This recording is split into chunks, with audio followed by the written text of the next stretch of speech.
अपने पसंदीदा शो के फुल एपिसोड देखने के लिए अभी डाउनलोड करें दंगल प्ले ऐप। अपने मायके जा ही रही हो तो एक काम करो, अच्छे से कम 1 महीने के लिए रहकर आओ।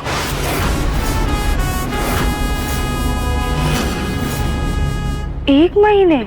अच्छा ठीक है, चलो 1 महीने ना सही, हफ्ते 10 दिन के लिए रह के आओ।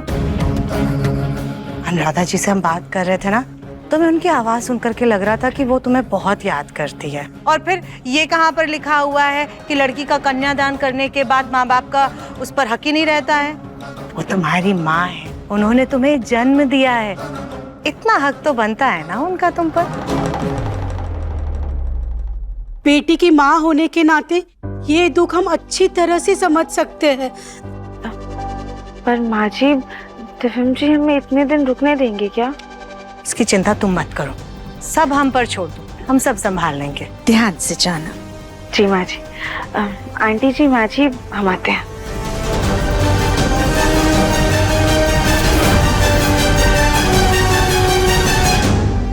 राधिका घर से चली गई, अब हमारा बच्चा सुरक्षित है, बस उसके ऊपर से ये महादोष हट जाए। कांग्रेचुलेशन।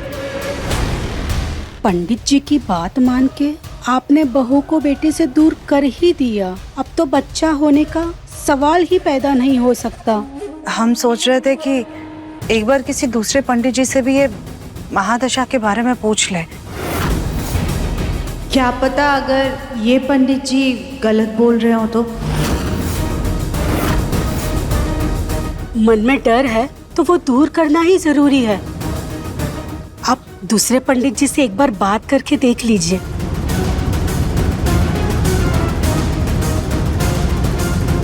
इससे पहले कि इसका डर कमजोर हो, हमें इसको बड़ा झटका देना होगा। दिव्यम के ऊपर महादशा का पुख्ता सबूत देना होगा ताकि ये दूसरे पंडित के पास जाए ही नहीं।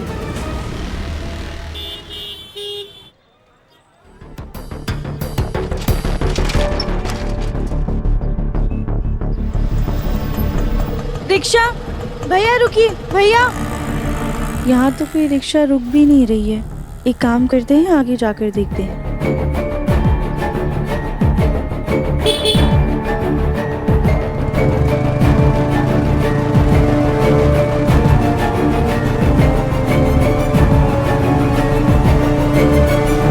क्या चलती है क्या? 912। अरे आजा, मेरी गाड़ी में बैठ जा। देखिए आप हमें परेशान मत कीजिए, जाइए यहाँ से।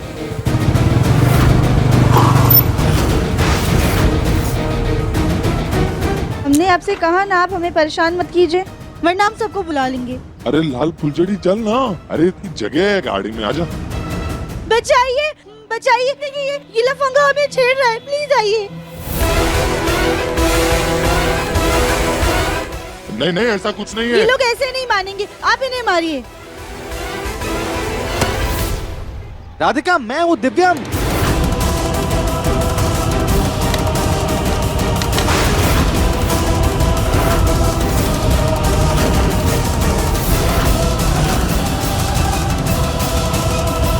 मैडम, ये तो लफंगा है। नहीं नहीं, ये लफंगे नहीं, हमारे पति। आप लोग शांत हो जाइए, रुक। अरे मैडम जी, अभी तो कह रहे थे आप लफंगा है ये, अभी आप इसे अपना पति बता रहे हो। मैं मस्ती कर रहा था इनके साथ में, ये पत्नी है मेरी। एक मिनट, मैं बताता हूँ आप लोगों को। ये देखिए हस्बैंड वाइफ। देखिए हमें माफ कर दीजिए, आप लोग प्लीज जाइए।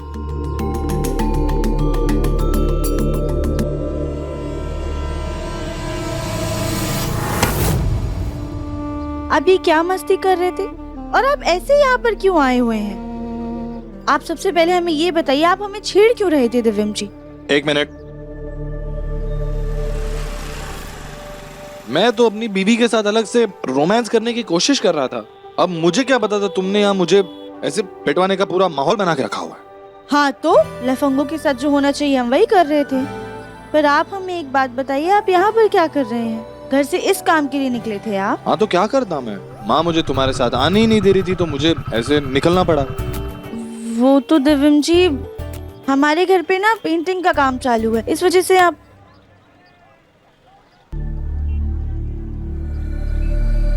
मुझे सब पता है। इन्होंने शायद हमारी बात सुन ली। इन्हें बाबा वाली बात भी पता चल गई क्या? मुझे जब से करंट लगा है माँ मेरी कुछ ज्यादा ही फिक्र कर रही है। लेकिन देखो ना मुझे, मैं एकदम परफेक्ट हूँ, इसीलिए मुझे झूठ बोल के आना पड़ा। हाँ पर दिव्यम जी ये ठीक नहीं है। अगर माँ जी को पता चलेगा तो उन्हें कितना बुरा लगेगा। बुरा तो लगेगा, और जब उन्हें ये पता चलेगा कि मैं तुम्हारे साथ तुम्हारे घर आया था तो उन्हें और दुख भी होगा। मैं एक काम करता हूँ, माँ को मैसेज कर देता हूँ, उन्हें कह देता हूँ कि मैं चेकअप करवाने जा रहा हूँ। पर दिव्यम जी,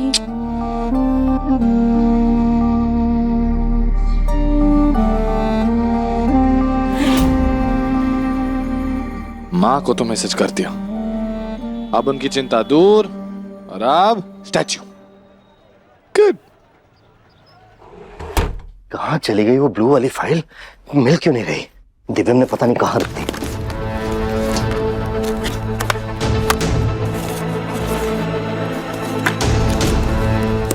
जी आपकी चाय। सुजाता, दिव्यम रूम में है क्या? उसने पता नहीं मेरी ब्लू वाली फाइल कहाँ रखी। नहीं, दिव्यम तो रूम में नहीं है। हमें लगा आपने उसे किसी जरूरी काम से भेजा है। नहीं, मैंने तो उसे कहीं बाहर नहीं भेजा, और ना ही आज कोई अर्जेंट मीटिंग है। फिर कहाँ चला गया दिव्यम? हम अभी उसको फोन करके पूछते हैं। मुन्ना का मैसेज आया है। मुन्ना डॉक्टर के पास गया हुआ है चेकअप करवाने। चेकअप करवाने? अच्छा, सुबह जो करंट लगा था उसके लिए? जी। चलो ठीक है, पर ये फाइल कहाँ रख दी? मिल ही नहीं रही।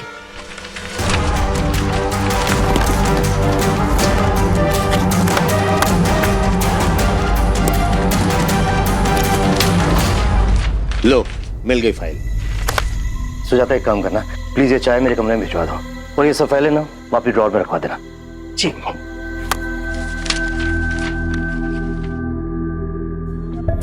सुजाता, तुम्हारा मुंडा बाहर घूमने गया है और उसने मेरे गोलू को मीटिंग के लिए अकेले भेज दिया ताकि उसकी बेइज्जती हो। किसने कहा आपसे कि दिव्यम बाहर घूमने गया है?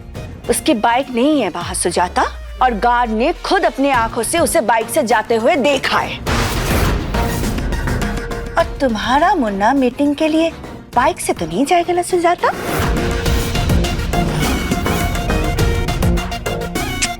ये आप क्या कह रही हैं भाभी?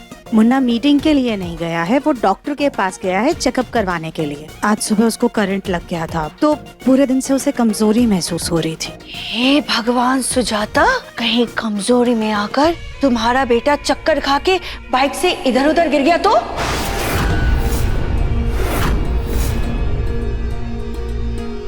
हाय सुजाता, कितनी भोली हो तुम। बेटे ने बोल दिया और माँ ने मान लिया। हो ना हो तुम्हारा बेटा कहीं ना कहीं घूमने के लिए गया है।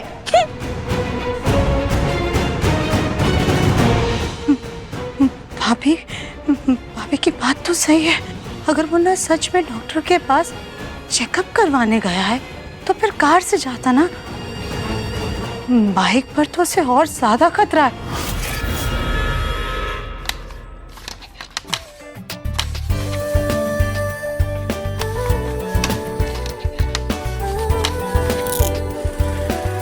अनस्टैच्यू। अनस्टैच्यू। अब आजा मेरी गाड़ी में बैठ जा, आजा मेरी गाड़ी में बैठ जा, आजा मेरी गाड़ी में बैठ जा।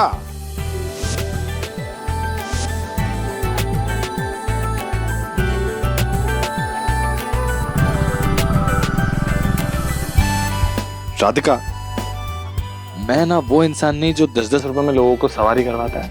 मैं कौन हूं? मैं तुम्हारा पति हूं, हस्बैंड। तो अच्छे से बैठो।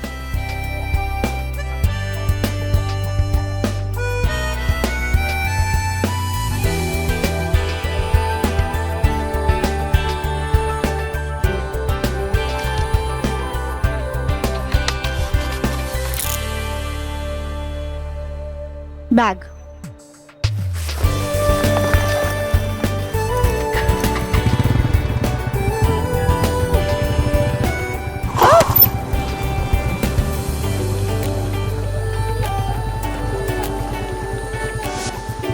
दिव्यम जी,